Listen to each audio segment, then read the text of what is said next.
Bonjour à tous ceux qui sont encore avec moi, même pendant les vacances, c'est incroyable. Mais je vais faire quand même une toute petite vidéo, encore pour prénom-nom, qui a un autre prénom, mais bon, bref. Parce qu'en fait, il m'a dit que, donc, à part le vocabulaire sur la maladie, il doit aussi connaître le OVT et le VTT en néerlandais. Et je veux absolument que ce soit bien clair parce que je veux absolument qu'il réussisse. Alors, personnellement, j'ai horreur de ces abréviations en néerlandais parce que pour moi, c'est pas très clair. Alors, OVT, comme je l'ai écrit ici, c'est l'imparfait. En néerlandais, ça veut dire onvoltooid verleden tijd. Donc, c'est le temps du passé. Onvoltooid, ça veut dire pas encore fini.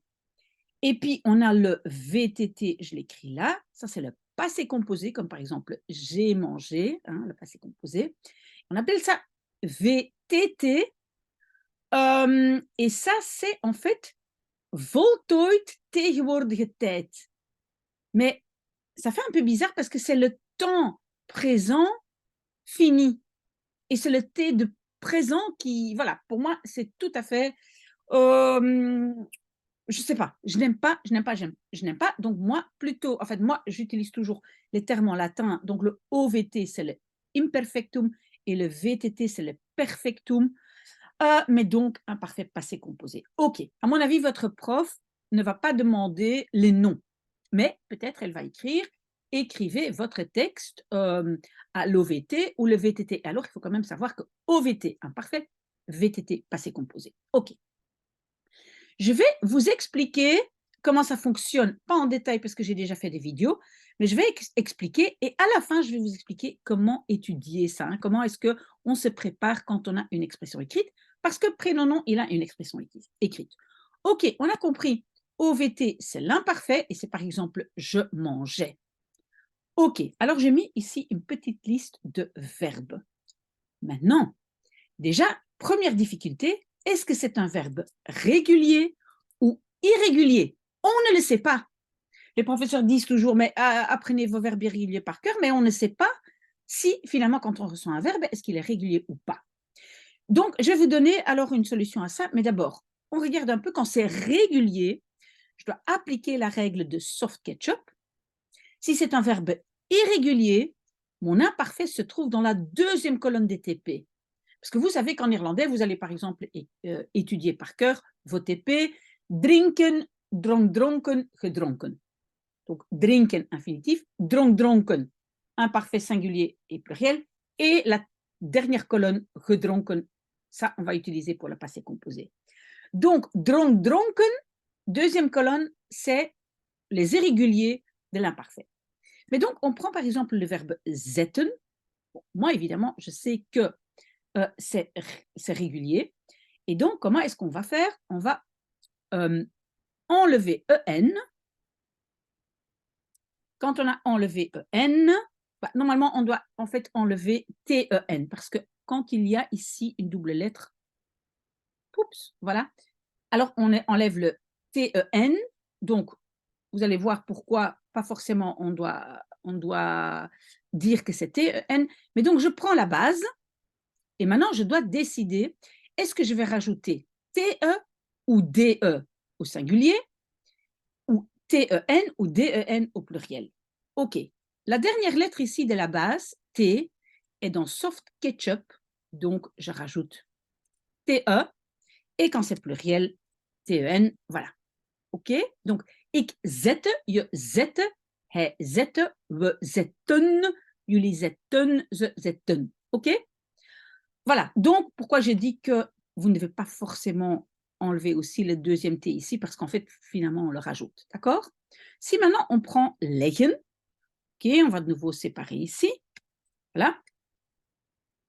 Alors, on va regarder. Donc, on prend la base leg. Est-ce que le G est ici? Non. Donc, je vais rajouter DE ou au pluriel DEN. OK? Braden. Attention, braden. OK? J'enlève le N, ça me donne brad. Mais brad, ça ne correspond pas à braden. Donc ma base, je dois bien écouter l'infinitif ici, c'est 2A. braden, donc voilà, 2A. Et maintenant, est-ce que je vais rajouter DE ou TE? Je regarde le dernier D, il est là-dedans? Non, donc je rajoute DE. Brad, ok? Stoppen, ok, qu'est-ce que je vais faire? Je vais ici prendre ma base qui est stop. Le P est dedans? Oui, il est dans soft ketchup, donc je rajoute TE et pour le pluriel, encore un N. Eten. Ben, eten, voilà, eten justement, c'est un verbe irrégulier, donc je dois prendre la deuxième colonne de mes TP. Et qu'est-ce que ça me donne? Ça me donne at singulier et aten. Oui, en fait, je vais faire comme ça. Aten pluriel. OK? Drinken, oui, moi je sais c'est irrégulier, donc ça ne devient pas drinkte, non, ça devient dronk, au pluriel dronken. OK. J'espère que ça on a bien compris. Un peu le même système pour le passé composé, mais ça se complique un petit peu. Donc le VTT, c'est le passé composé.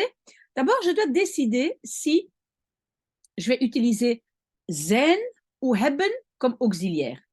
Est-ce que je vais dire j'ai mangé ou je suis mangé? Et je peux vous assurer que ce n'est pas la même chose en français qu'en néerlandais. Donc, gaan, par exemple, je dois savoir que gaan est avec être. Donc, ça va être ik ben. Et puis le reste, mais je le fais après. Beginnen, oui, aussi, avec être, ik ben. Komen, oui, aussi, ik ben. À apprendre par cœur. Hein. Aankomen. Si komen est ik ben, aankomen est aussi ik ben. Braden, non, ça c'est juste ik heb.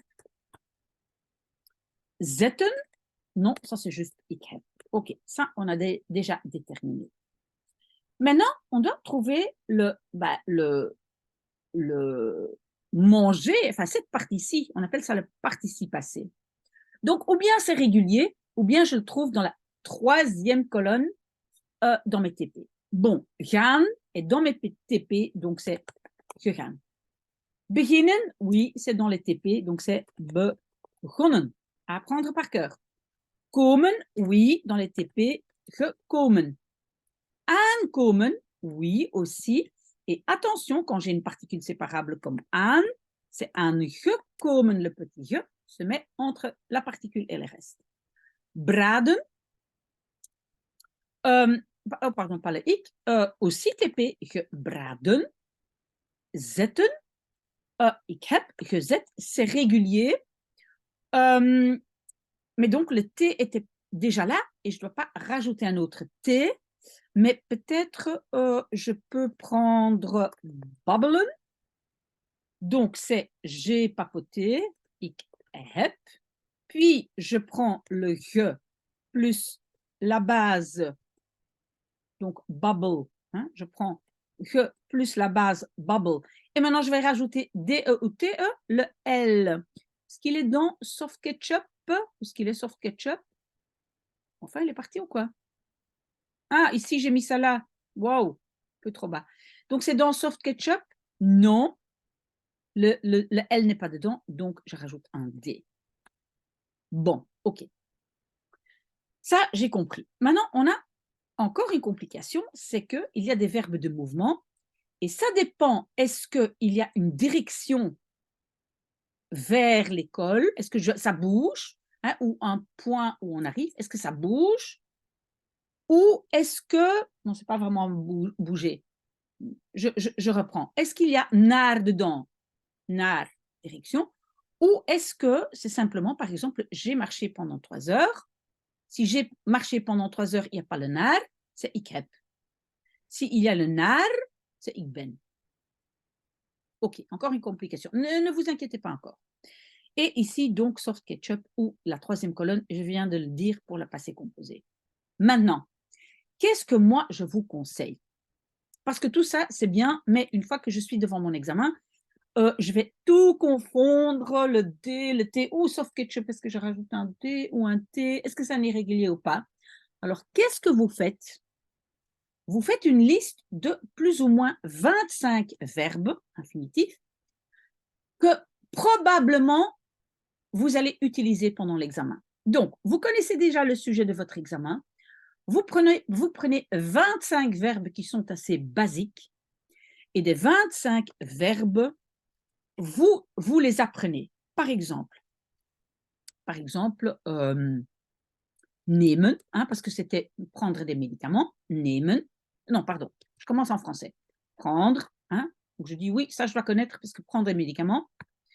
Alors, drinken, oui, c'est l'infinitif. Dronk, dronken, deuxième colonne de mes TP, et gedronken. Voilà. Donc, prendre, et quand je vais étudier ça, je cache ça ici, et je vais essayer d'apprendre ces verbes. Ça, c'est boire, ça, c'est buvait, non, non, et buvait au pluriel, non, et gedronken, c'est bu. Donc, vous faites une liste et vous mélangez verbe régulier, irrégulier, vous faites votre liste, vous l'apprenez par cœur, parce que sinon, vous allez tout confondre à l'examen. Si vous voulez que je vérifie votre liste de 25 verbes, ou si vous voulez un tout petit peu plus, hein, vous m'envoyez la liste et je corrige pour voir s'il n'y a pas de faute. J'espère qu'on m'a bien compris. C'est ça le système pour l'expression écrite. Voilà, merci d'avoir été là et peut-être à tout de suite.